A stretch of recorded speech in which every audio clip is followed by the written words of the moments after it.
ખબરોમાં બન્યા રહેવા માટે બેલ આઇકોન દબાવો અને એબીપી અસ્મિતાને સબસ્ક્રાઇબ કરો। સૌથી મોટી ખબર જોઈએ, ધારાસભ્યો એક તરફ રેલી કરી રહ્યા છે, જ્યારે કે રાજ્યમાં કોરોનાનો કહેર વધતો જઈ રહ્યો છે। આત્મારામ પરમારના સ્વાગત કાર્યક્રમમાં સોશિયલ ડિસ્ટન્સના ધજાગરા ઉડતા જોવા મળ્યા।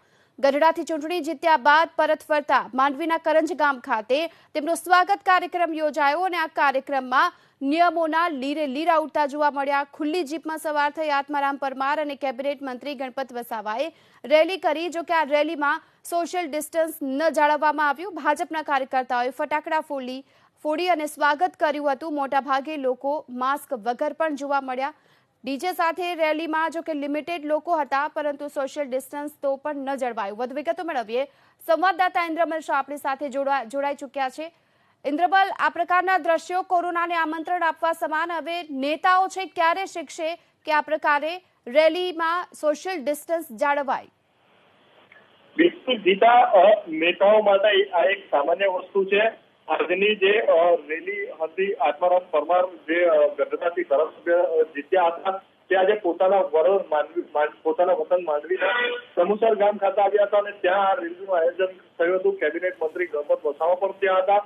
મહત્વનું છે કે ગઈકાલે જે સંદેશ દેસાઈ જે સુરત જિલ્લા પ્રમુખ બનાવ્યા, ત્યાં પણ આ પરિસ્થિતિ હતી। CR પાટીલ પ્રદેશ અધ્યક્ષ પણ ત્યાં હાજર હતા અને 2500 થી 3000 માણસોનું એમણે ટોળું એકઠું કર્યું હતું।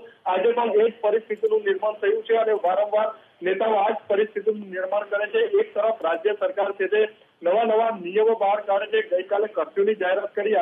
સુરત શહેરની અંદર કર્ફ્યુ લાગ્યો છે। માત્ર ને માત્ર સામાન્ય માણસ છે તે આ જે નવા નિયમો બહાર આવે છે તેનો ભોગ બને છે, પરંતુ નેતાઓ બિલકુલ શીખ નથી લેતા, જેને લઈને કોરોનાનું સંક્રમણ સતત વધી રહ્યું છે। જે સુરત શહેરની અંદર 100 થી 150 ની અંદર આંકડો કાબુમાં આવી ગયો હતો।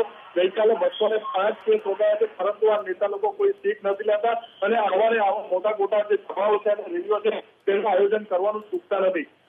જી આભાર આપનો આ સમગ્ર માહિતી બદલ। આપણી સાથે કોંગ્રેસ પ્રવક્તા મનીષ દોશી પણ જોડાઈ ચૂક્યા છે। મનીષભાઈ, આ પ્રકારના દ્રશ્યો ચિંતા જગાવનારા ક્યારે સુધરશે નેતાઓ? જે રીતે એબીપી અસ્મિતાના માધ્યમથી અત્યારે સ્ક્રીન ઉપરના દ્રશ્યો છે, આપણા સૌના માટે અતિ ચોંકાવનારા છે, ચિંતાજનક તો છે જ। નેતાઓ ખાસ કરીને જે રીતે અત્યારે બેજવાબદારીપૂર્વક વર્તી રહ્યા છે, સતત કોરોનાનું સંક્રમણ વધી રહ્યું છે। આપણને તહેવારના પછી વિસ્ફોટ થયો છે કોરોનાના સંક્રમણનો। આપણે કર્ફ્યુમાં આવી ગયા છીએ, ત્યારે કર્ફ્યુને કેર ફોર યુ લેવાને બદલે નેતાઓ બેજવાબદારી છે। હું જવાબદારીપૂર્વક કહું છું કે સત્તાધારી પક્ષના નેતાઓ જે રીતે વર્તન કરીને અત્યારે કરી રહ્યા અને સ્ક્રીન ઉપરના દ્રશ્યો, હું ખાલી આને રાજકીય નથી કહેતો, અમારા પક્ષના હોય તો બી કહું છું, કારણ કે આ ગુજરાતમાં બે કાયદા અસ્તિત્વમાં હોય એવું દેખાય છે। સરકારના માણસો, એની સાથે સંકળાયેલા લોકો, નેતાઓ માટે એક કાયદો અને જનતા માટે બીજો। સામાન્ય માણસ માસ્ક વગર નીકળે, કંઈ પણ ભૂલ દાનિયમથી કર્યો ઇમરજન્સીમાં, તો પણ એને દંડ અને દંડાનો ભોગ બનવું પડે। અને બીજી બાજુ સત્તાધારી પક્ષના સંત્રી હોય, મંત્રી હોય, નેતાઓ જે રીતે બેફામ બનીને ત્યાં કોરોના કાળમાં સંક્રમણના સુપર સ્પ્રેડર બની રહ્યા છે, મને એમ લાગે છે કે આ ચિંતાજનક છે। હું ફરીથી કહું છું કે રૂપાણી સરકાર જવાબ આપે, શું ગુજરાતમાં બે કાયદાનું શાસન છે? એક જનતા માટેનો કાયદો અને બીજો નેતાઓ, સંત્રી, મંત્રીઓ માટેનો કાયદો।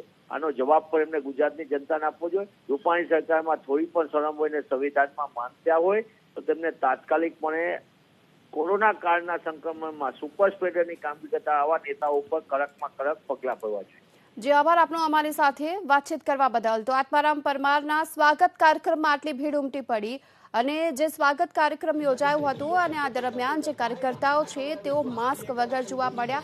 ઓછા લોકો હતા છતાં પણ અહીં સોશિયલ ડિસ્ટન્સ જાળવવામાં તેઓ નિષ્ફળ રહ્યા। જો કે આત્મારામ પરમાર હજુ પણ કાર્યક્રમોમાં વ્યસ્ત હોવાની જાણકારી સામે આવી રહી છે।